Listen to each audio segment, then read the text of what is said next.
298 mil. Esse é o número de parentes de ex-funcionários civis do Poder Executivo que em dezembro de 2019 estavam na lista de pagamentos do governo federal.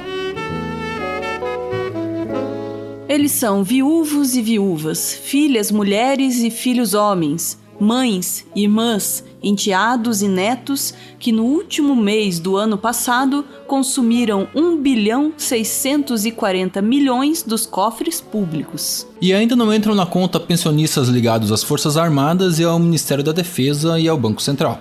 O valor é maior do que o orçamento de 2020 do Ministério do Turismo, sancionado por Jair Bolsonaro. Também corresponde a mais de 2,5 vezes o orçamento do Ministério da Mulher, da Família e dos Direitos Humanos. Os números ainda mostram que a mão aberta na hora de pagar pensões para as filhas solteiras não é exclusividade dos militares. No Poder Executivo, dos 298 mil pensionistas em dezembro de 2019, pelo menos 52 mil eram mulheres que não se casaram no papel. Todas filhas de ex-funcionários públicos federais e civis. A pensão para filhas solteiras foi criada em 1958, com a justificativa de que mulheres não conseguiriam se sustentar sem um pai ou marido. Eu diria que é uma lei um pouco ultrapassada. Essa pensão deixou de ser concedida em 1990, mas antigas beneficiárias seguem sendo atendidas. A pensão mais antiga em vigor é dada há, pasmem, 106 anos para a filha de um ex-funcionário do Ministério da Fazenda morto em 1913. Na época, o presidente da República era Hermes da Fonseca. De lá para cá, 30 passaram pelo cargo. E essa herdeira ainda acumula uma aposentadoria da Universidade Federal do Rio de Janeiro. Outra pensionista recebeu nada menos do que R$ 233.400 em novembro do ano passado. O valor é 6 vezes superior ao teto constitucional de R$ 39.200. Ou 182 vezes a média das aposentadorias do INSS, que é de R$ 1.286,87. O teto constitucional é, em tese, o valor máximo que um servidor público pode receber. Ele corresponde ao salário de um ministro do Supremo Tribunal Federal. Só que na prática a teoria é outra. O próprio judiciário é craque em arrumar diversos auxílios e penduricalhos para driblar a regra. O que era o caso de um certo ex-juiz que recebia auxílio moradia mesmo tendo casa própria.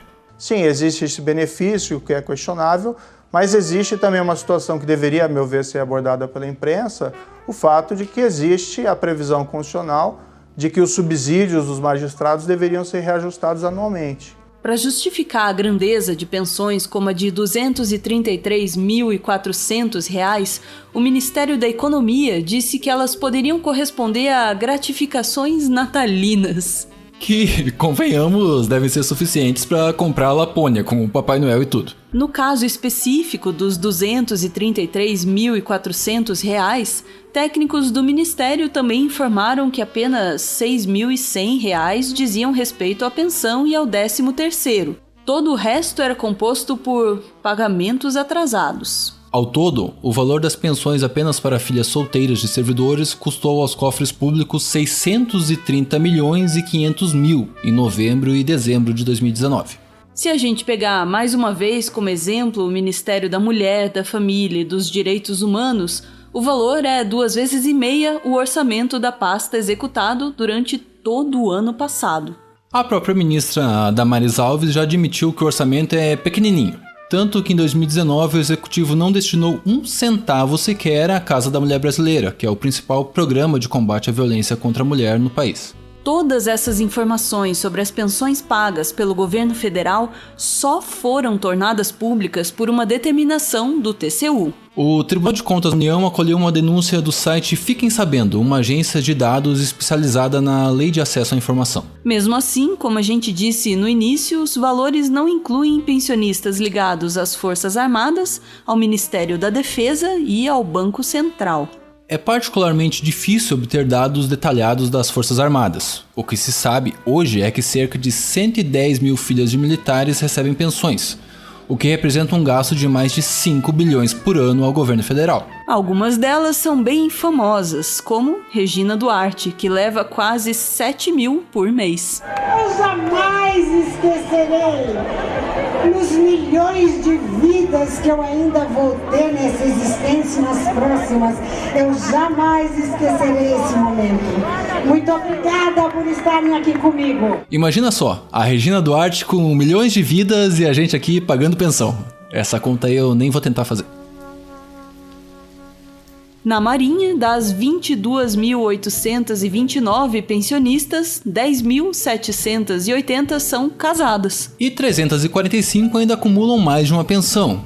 É o caso quando se é, ao mesmo tempo, filha e viúva de militares. Nas Forças Armadas, o benefício foi limitado em 2000, passando a valer para filhos ou enteados de até 21 anos, ou 24 se forem universitários. Mas o privilégio vitalício segue para as filhas de militares admitidos nas 3 forças até dezembro de 2000. Esses pagamentos devem durar, de acordo com estimativas, até pelo menos o ano de 2060. No Congresso, filhas solteiras de ex-parlamentares e ex-funcionários do Legislativo também têm direito à pensão, desde que não se casem e não tenham emprego público. O que não são critérios difíceis de cumprir, eu acho, né?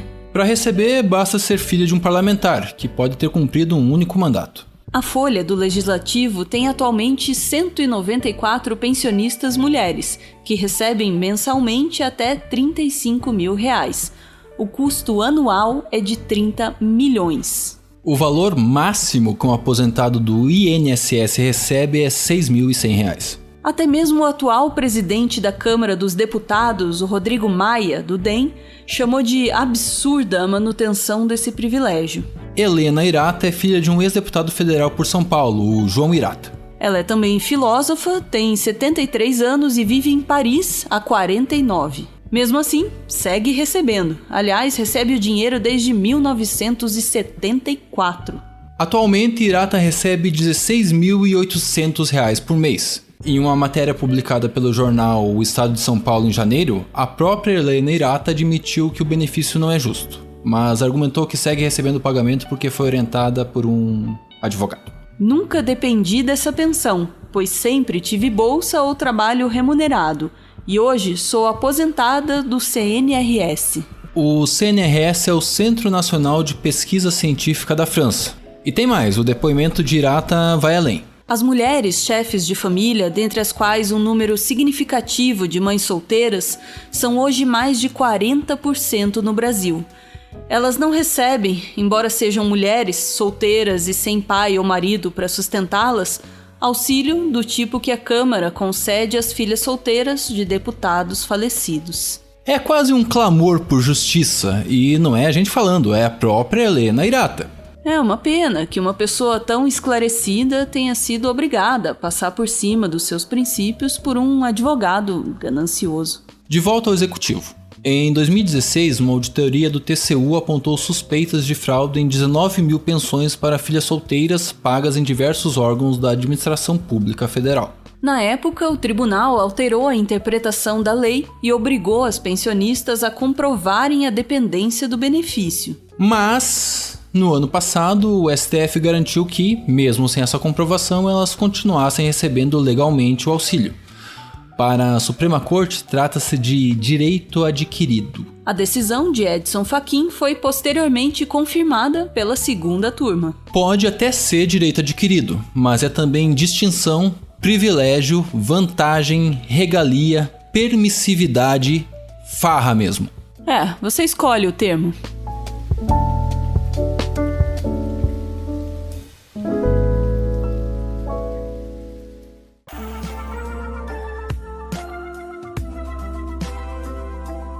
Dia desses, a gente lançou esse livro aqui, Tudo o que você precisou desaprender para virar um idiota. I understood that reference. Esse livro compila, desmente e explica de onde saíram as teorias conspiratórias que hoje definem os rumos das políticas públicas do Brasil. Uma breve olhada no índice pode te ajudar a compreender melhor do que se trata. Tem um capítulo para explicar que essa conversa aí de marxismo cultural nasceu justamente na Alemanha nazista. Tem um outro para explicar que vacinas são seguras. E assim por diante até chegar nas conspirações envolvendo o educador Paulo Freire. O nosso livro está disponível em várias livrarias. Se você se interessou, tem os links para compra aí na descrição do vídeo. Você pode dar uma olhada, mas só se você quiser.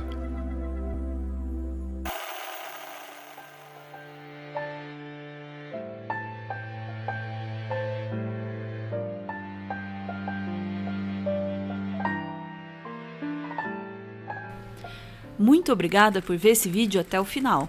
O Meteoro é mantido graças a uma campanha de financiamento coletivo. Quem participa ouve o nosso podcast exclusivo e aparece aqui no finalzinho, que é para receber o nosso agradecimento. Hoje é a vez do Matheus e da Ariel. Ariel, a mensagem que segue é do Matheus e é para você.